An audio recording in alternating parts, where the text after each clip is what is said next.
پھر آپ نے فرمایا اس میں شک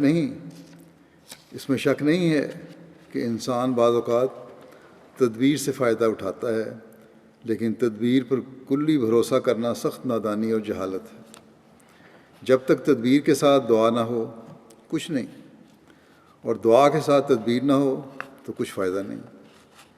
جس کھڑکی کی راہ سے معصیت آتی ہے، پہلے ضروری ہے کہ اس کھڑکی کو بند کیا جاوے، پھر جس سوراخ سے یا جس جگہ سے گناہ اندر آتا ہے، جو وجہ بنتی ہے چیز گناہ کی، نافرمانی کی، دین سے دور ہٹنے کی، پہلے ضروری ہے کہ اس وجہ کو دور کیا جائے۔ فرمایا کہ اس کھڑکی کو بند کیا جاوے، پھر نفس کی کشاکش کے لیے دعا کرتا رہے۔ اسی کے واسطے کہا ہے کہ والذین جاہدوا فینا لنہدینہم سبلنا۔ فرمایا کہ اس میں کس قدر ہدایت تدبیر کو عمل میں لانے کے واسطے کی گئی ہے۔ تدبیر میں خدا کو نہ چھوڑے۔ دوسری طرف فرمایا ہے ادعونی استجب لکم۔ پس اگر انسان پورے تقوی کا طالب ہے تو تدبیر کرے اور دعا کرے، دونوں کا جو بجا لانے کا حق ہے بجا لائے، تو ایسی حالت میں خدا اس پر رحم کرے گا۔ لیکن اگر ایک کر کے اور دوسری کو چھوڑے گا تو محروم رہے گا۔ پھر اس کو مزید کھولتے ہوئے حضرت اقدس مسیح موعود علیہ السلام فرماتے ہیں کہ پس انسان ایسے طریق سے تقوی پر قائم ہوتا ہے، یعنی تدبیر اور دعا سے۔ تو پھر فرمایا اور تقوی اللہ ہر ایک عمل کی جڑ ہے۔ فرمایا کہ ایسے انسان ایسے طریق سے تقوی قائم ہوتا ہے، جو یہ وہ طریق کون سا طریق جو پہلے بیان ہوا ہے، یعنی تدبیر بھی اور دعا بھی۔ ایسے طریق سے تقوی قائم ہوتا ہے، اور تقوی اللہ ہر ایک عمل کی جڑ ہے، جو اس سے خالی ہے وہ فاسق ہے۔ تقوی سے زینت اعمال پیدا ہوتی ہے۔ تقوی ہی ہے جو اعمال کی خوبصورتی پیدا کرتا ہے، اور اس کے ذریعے اللہ تعالیٰ کا قرب ملتا ہے، اور اسی کے ذریعے وہ اللہ تعالیٰ کا ولی بن جاتا ہے۔ چنانچہ فرمایا ان اولیاءہ الا المتقون، ان اولیاءہ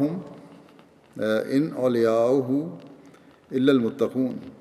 اس بات کی وضاحت کہ ان اولیاءہ الا المتقون کی وضاحت مزید اس طرح فرمائی کہ ولایت کا حصہ تقوی ہی پر ہے۔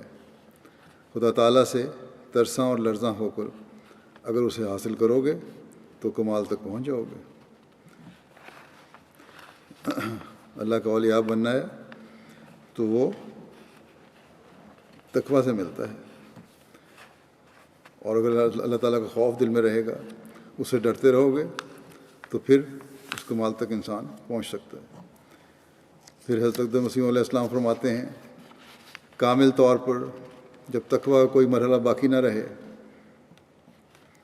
تو پھر یہ اولیاء اللہ میں داخل ہو جاتا ہے، اور تقوی حقیقت میں اپنے کامل درجہ پر ایک موت ہے، کیونکہ جب نفس کی سارے پہلوؤں سے مخالفت کرے گا تو نفس مر جاوے گا۔ اس لیے کہا گیا ہے کہ موتو قبل ان تموتو۔ فرمایا کہ نفس ظاہری لذات کا دلدادہ ہوتا ہے، پنہانی لذات سے یہ بالکل بے خبر ہے۔ یعنی اللہ تعالیٰ کی جو لذات ہیں، جو روحانی لذات ہیں، وہ تو چھپی ہوئی لذات ہیں، ان کو تو جانتا ہی نہیں۔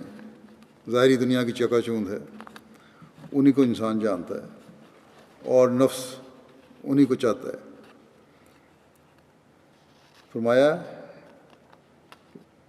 کہ نفس کو خبردار کرنے کے لیے فرمایا کہ اسے خبردار کرنے کے لیے ضروری ہے کہ اول ظاہری لذات پر ایک موت وارد ہو، اور پھر نفس کو پنہانی لذات کا علم ہو۔ ظاہری لذات جو ہیں ان پر موت وارد ہو، پھر نفس کو پنہانی لذات کا علم ہوگا۔ فرمایا کہ اس وقت الہی لذات جو کہ جنتی زندگی کا نمونہ ہیں شروع ہوں گی. جب چھپی ہوئی لذات کا علم ہونا شروع ہوگا تو جنتی لذات کا جنتی زندگی کا نمونہ شروع ہوگا. پھر آپ نے فرمایا جماعت کو نصیحت کرتے ہوئے اسی حوالے سے کہ پس ہماری جماعت کو چاہیے کہ نفس پر موت وارد کرنے، یہ کوئی بڑے اولیاء اللہ اور بہت پائے کے پہنچے ہوئے لوگوں کو نصیحت نہیں ہے، بلکہ جماعت کے عمومی افراد کو نصیحت ہے آپ کی. یہ نہ سمجھے کہ یہ اس مقام پہ پہنچنا کے لیے اللہ تعالیٰ کے لیے خاص مقام چاہیے اور ہر نفس نہیں پہنچتا. آپ نے عمومی نصیحت فرمائی ہے جماعت کو. فرمایا پس ہماری جماعت کو چاہیے کہ نفس پر موت وارد کرنے اور حصول تقویٰ کے لیے وہ اول مشق کریں. جیسے بچے خوش خطی سیکھتے ہیں تو اول ٹیڑھے حروف لکھتے ہیں، لیکن آخر کار مشق کرتے کرتے خود ہی صاف اور سیدھے حروف لکھنے لگ جاتے ہیں. اسی طرح ان کو بھی مشق کرنی چاہیے. جب اللہ تعالیٰ ان کی محنت کو دیکھے گا تو خود ان پر رحم کرے گا.